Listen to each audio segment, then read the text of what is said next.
Hello everyone. Hello everyone. Welcome back to my YouTube channel. UPPSC 2023 का mains का जो exam हुआ था उसका हम पेपर नंबर 6 डिस्कस कर रहे हैं। पेपर 5 हम ऑलरेडी डिस्कस कर चुके हैं। तो आप ये चैनल पे जाके सब्सक्राइब कीजिए और बेल आइकन पे क्लिक कर लीजिए जिससे कि आपको नोटिफिकेशन मिलती रहे और साथ ही साथ आप प्लेलिस्ट को भी फॉलो कर लीजिए। जब भी कोई वीडियो अपलोड होगी तो आपके पास नोटिफिकेशन आ जाएगी पर्टिकुलर प्लेलिस्ट की। ओके, तो अभी हम क्वेश्चन नंबर 8 डिस्कस करेंगे। क्वेश्चन नंबर 7 हम ऑलरेडी डिस्कस कर चुके हैं लास्ट क्लास में। तो हम डायरेक्ट क्वेश्चन स्टार्ट करते हैं विदाउट टाइम वेस्ट किए हुए। Mention the major problems and challenges associated with the utilization of the ground water in Uttar Pradesh. तो हमें यहाँ पे सबसे पहले देखना है कि हमारे डायरेक्टिव्स क्या हैं और कीवर्ड्स क्या हैं। Mention the major problems and challenges associated with utilization of the groundwater in Uttar Pradesh. तो हम आपको बताना चाहता हूं मैं कि कोई भी जो मॉडल आंसर हम लिखेंगे वो हम 3 पार्ट में डिवाइड करके पढ़ेंगे। Introduction,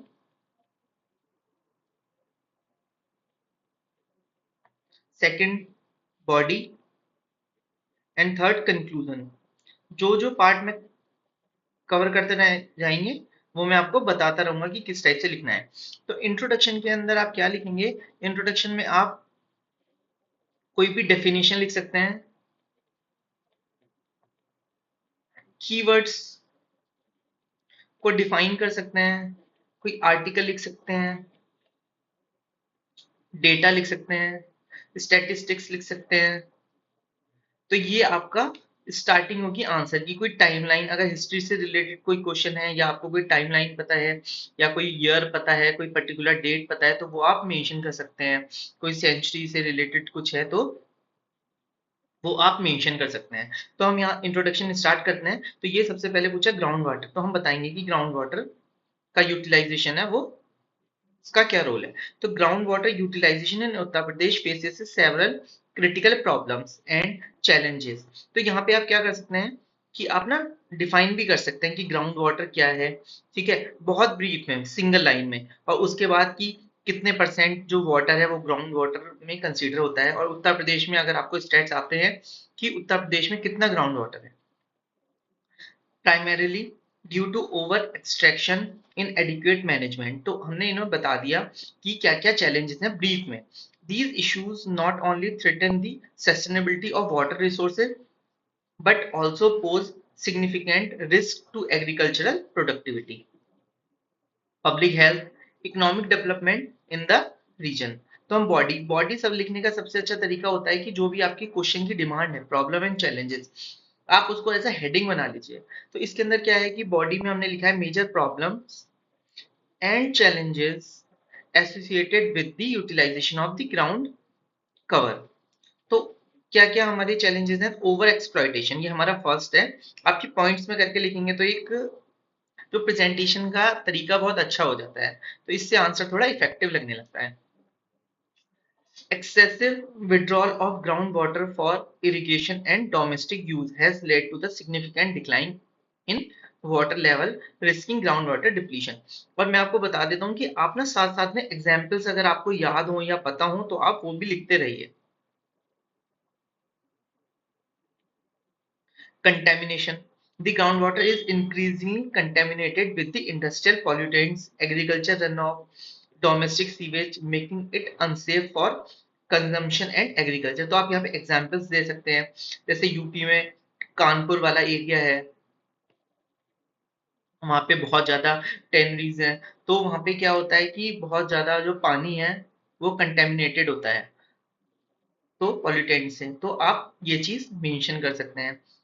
Inequitable access. There is an uneven distribution and access to groundwater across the different area, exacerbating socio-economic disparities। कहीं पे वाटर का लेवल बहुत ज्यादा है, कहीं पे बहुत कम है, कहीं पे वाटर इजीली अवेलेबल है, कहीं पे नहीं है। तो इन सब चीजों का inequitable accessible है। Lack of awareness and regulation. Insufficient awareness about sustainable water use practices and weak enforcement of groundwater regulation further aggravate the situation। तो ये हमारा बॉडी वाला पार्ट हो गया। ये हमारा 8 मार्क्स का क्वेश्चन है, इसमें हमें 125 वर्ड्स ही लिखने हैं, इसलिए ये थोड़ा छोटा है। कंक्लूजन में हम लिखेंगे the challenges associated with ground water utilization in Uttar Pradesh, demand immediate and concerted efforts. तो आप यहाँ पे ना वे फॉरवर्ड भी लिख सकते हैं, कोई गवर्नमेंट की स्कीम्स आपको पता है कंक्लूजन में वो भी लिख सकते हैं, कोई रिकमेंडेशन है कमेटी की वो भी लिख सकते हैं। यहाँ पे आप जैसे जल शक्ति की मिनिस्ट्री का रेफरेंस देके जल जीवन मिशन भी लिख सकते हैं,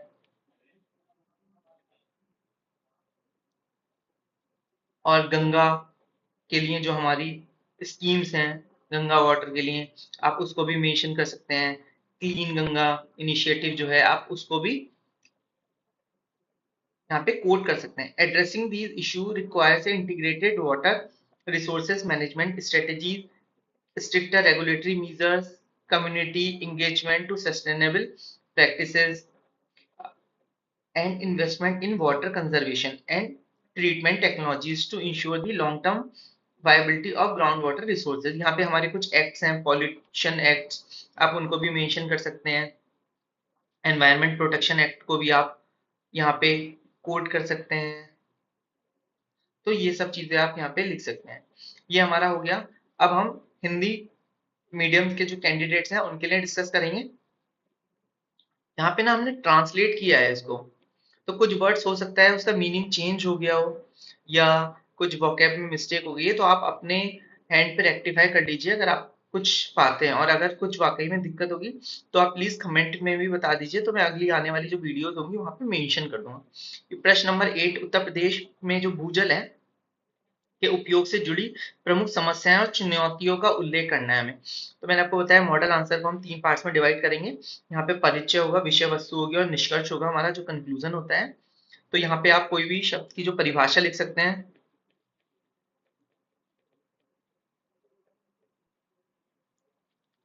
यहाँ पे आप किसी शब्द की परिभाषा लिख सकते हैं, उसको डिफाइन कर सकते हैं।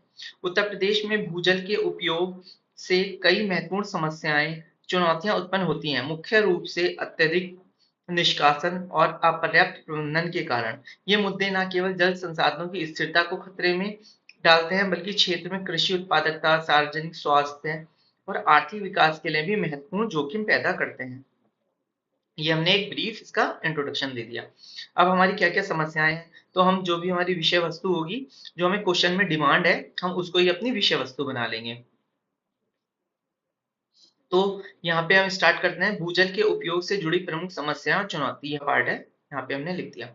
अतिदोहन, सिंचाई और घरेलू उपयोग के लिए भूजल की अत्यधिक निकासी से जल स्तर में महत्वपूर्ण गिरावट आई है, जिससे भूजल की कमी का खतरा है। तो यहाँ पे आप कोई अगर आपके पास एग्जाम्पल्स वगैरह हो तो आप यहाँ पे मेंशन कर सकते हैं। प्रदूषण, भूजल औद्योगिक प्रदूषकों, कृषि अपवाह और घरेलू सीवेज से बढ़ती हुई संदूषित हो रहा है, जिससे यह उपभोग और कृषि के लिए भी अनुचित है। तो आप एग्जाम्पल के लिए दे सकते हैं कि हमारी जो पॉपुलेशन है, जनसंख्या, ठीक है, वो कितनी तेजी से बढ़ रही है, तो इससे क्या हो रहा है, बहुत ज्यादा पॉल्यूशन हो रहा है। तो ये सब चीजें भी आप मेंशन कर सकते हैं। असमान पहुंच, विभिन्न क्षेत्रों में भूजल की वितरण और पहुंच में असमानता है। कहीं कहीं बहुत ज्यादा पानी है, ग्राउंड वाटर लेवल हाई है, कहीं बिल्कुल नहीं है। बुंदेलखंड वगैरह वाला जो रीजन है वहां पे पानी की बहुत दिक्कत आती है, जो सामाजिक आर्थिक असमानताओं को बढ़ाती है। जागरूकता और नियमन की कमी, सतत जल उपयोग की प्रथाओं के बारे में अपर्याप्त जागरूकता और भूजल नियमन का कमजोर क्रियान्वयन स्थिति को और खराब करता है। हम निष्कर्ष में डिस्कस करेंगे।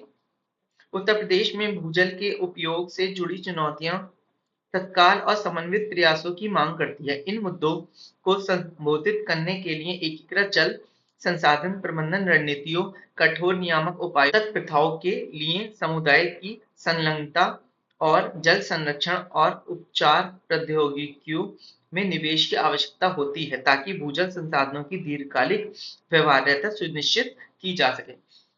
तो मैंने यहाँ पे हिंदी और इंग्लिश दोनों में डिस्कस कर दिया है। अगर आप मेरी मानते हैं तो मैं आपको एक चीज बताता हूँ कि आप एक कॉपी लेके बैठिए, इस टाइप का पेपर ले लीजिए, यहाँ पे ऐसे करके इसको डिवाइड कर दीजिए, यहाँ पे अपना क्वेश्चन लिखिए, यहाँ पे आंसर लिखिए, और साथ साथ में आप यहाँ पे ना कीवर्ड्स लिखिए।